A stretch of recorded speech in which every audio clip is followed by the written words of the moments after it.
ओम नमः शिवाय, जय महाकाल। इस पूरी वीडियो में आपको मैं दीपावली पूजन की पूरी विधि बताऊंगा कि आपको कितने दीपक लगाने हैं, शुभ मुहूर्त क्या है दीपक को जलाने का, क्या चढ़ाएंगे हम लोग माता को, और आपको कौन सी चीज़ का ध्यान रखना है और वो चीज़ आपको नहीं करनी है। बहुत ही ध्यान से समझिएगा, ये पूरी दीपावली आप सभी के लिए हमेशा शुभ हो और मेरी तरफ से आप सभी को दीपावली की बहुत बहुत शुभकामनाएं। ठीक है, लेकिन उससे पहले आप वीडियो को लाइक कर दें। आवाज़ जो भी लोग पहली बार सुन रहे हैं चैनल को सब्सक्राइब ज़रूर करिएगा। एक एक क्वेश्चन आप लोग के जो होते हैं मुझे आते हैं इंस्टाग्राम पे, व्हाट्सएप पे, वही मैं यहाँ पर आपको समझाने की कोशिश करता हूँ। सबसे पहला क्वेश्चन आप लोग का था कि भैया कितने दीपक लगाएंगे। आपने बताया था धनतेरस पे कि कम से कम आप 11 दीपक लगाना, तो आप बताओ कि दीपावली के दिन कितने दीपक लगाएंगे। देखो, जो दीपावली के दिन क्या होता है कि हमें दीपक बहुत ज़्यादा लोग लगाते हैं अपने, क्योंकि अलग अलग जगहों पर अलग अलग पूरे घर में कहीं ना कहीं दीपक रखना होता है। ठीक है, तो आप दीपक का एक क्रम समझो कि किन क्रम में दीपक को लगाना चाहिए। आपकी जितनी इच्छा हो लगाना, लेकिन क्रम ये है कि अगर आपको लगाना है तो चाहे तो 21 दीपक लगाओ,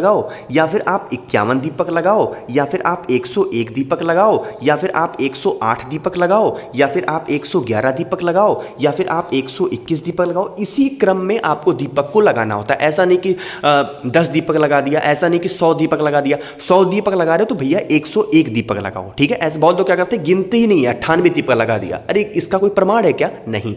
98 लगा रहे हो तो 3 और बढ़ा दो भैया, है ना। 20 लगा रहे हो तो 1 और बढ़ा दो, 50 लगा रहे हो 1 और बढ़ा दो। इस तरीके से दीपक को लगाना चाहिए। ठीक है, ये समझ में आया।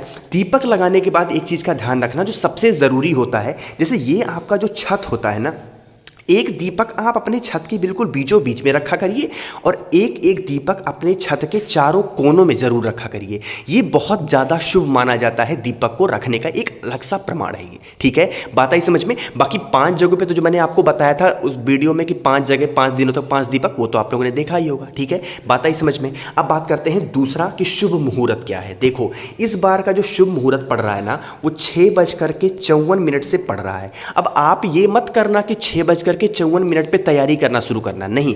आप अपने पूजन की पूरी तैयारी 6 बजे से स्टार्ट कर देना, क्योंकि सारा पूजन वगैरह, दीपक वगैरह में तेल वगैरह डालने में, ये सारे काम करने में आपको 1 घंटे लग जाएंगे। एक चीज़ मैंने नहीं बताई आपको, जो आप दीपक लगाओगे ना, वो आप सरसों के तेल का दीपक लगाना, और एक दीपक कम से कम माता लक्ष्मी की जो आपने मूर्ति रखी होगी पूजन के लिए, माता लक्ष्मी की मूर्ति के पास आप एक घी का दिया लंबी बाती का जरूर लगाना। ठीक है, बाकी जितने दीपक आप लगाना, 21, 51, 101 जो भी लगाना, वो सरसों के तेल का दीपक होगा। उसमें 2 बत्ती होगी और उन 2 बत्ती लंबी बत्ती की होगी, और उनमें से कोई एक बत्ती ही आपको जलाना है। जैसे ये मान लीजिए दीपक है, इस तरीके से बत्ती रखना और कोई एक बत्ती रखाना। बत्ती की जो दिशा हो कि दक्षिण दिशा ना हो। बात आई समझ में। हम लोग बात कर रहे थे शुभ मुहूर्त की, तो 6:54 से शुभ मुहूर्त स्टार्ट हो रहा है।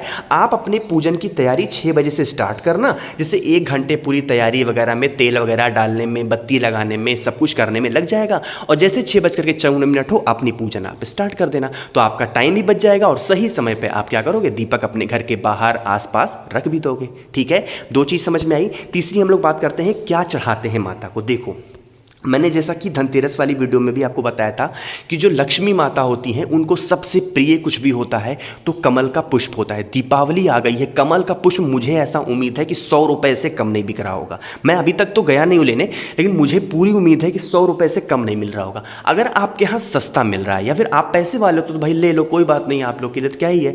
लेकिन अगर मान लेते कि आपको नहीं, इतना महंगा कैसे खरीद पाएंगे हम, तो आप कमल गट्टा ले सकते हो। सेम महत्व है, चाहे आप कमल गट्टा चढ़ा दो, चाहे आप कमल का फूल चढ़ा दो, दोनों का समय सेम महत्व है। दोनों से ही माता लक्ष्मी प्रसन्न होती है। तो 5 कमल गट्टा जाना, पूजा की शॉप पे आराम से मिल जाएगा 10-12 रुपए में, ला करके माता लक्ष्मी को चढ़ा देना। और एक माला जरूर लेके आना, गेंदे का माला लेके आना, फिर कोई सा भी माला लेके आना, और माता लक्ष्मी के गले में, भगवान गणेश के गले में, दोनों लोग को साथ में आप पहना देना। ये काम जरूर करना। ठीक है, 3 काम हो गया। साथ में मत पहनाना, तो अलग अलग पहना देना। ठीक है, बहुत लोग इसमें भी कंफ्यूज होते हैं, भैया साथ में कैसे पहना दे। अरे तो बाबू अलग अलग पहना देना। ठीक है, 3 बात समझ में आई। चौथा है क्या नहीं करना है। यहाँ पर लोग एक दिमाग बहुत ज़्यादा लगाते हैं। वो क्या करते हैं, इतने खुश होते हैं कि वो गोल बत्ती का दीपक भी लगा देते हैं। देखो, भगवान गणेश के सामने तो आप गोल बत्ती का दीपक लगा सकते हो, कोई दिक्कत नहीं है। वो क्या करते हैं, खुशी खुशी में माता लक्ष्मी के आगे भी गोल बत्ती का दीपक लगा देते हैं।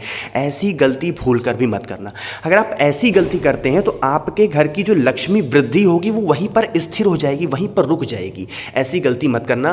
पूरे घर में जहां पर भी आप दीपक रखना, वहां पर आप क्या करेंगे, लंबी बाती का ही दीपक लगाएंगे। गोल बत्ती का दीपक किसी देवता को आप लगा रहे हो तो ही लगाना। एक चीज़ का और ध्यान रखना, जो आप दीपक जलाओगे उन दीपक का ध्यान रखना वो दीपक गलती से भी किसी और के यहाँ ना जाए। अगर वो किसी और के यहाँ चले गए तो आप पूरे साल परेशान रहोगे, आपके घर में माता लक्ष्मी का वास नहीं होगा। दीपक जलाने के बाद दीपावली के अगले दिन सुबह उठे, सबसे पहला काम आपका होना चाहिए कि आप सभी दीपक को इकट्ठा करें और अपने पास रख लें।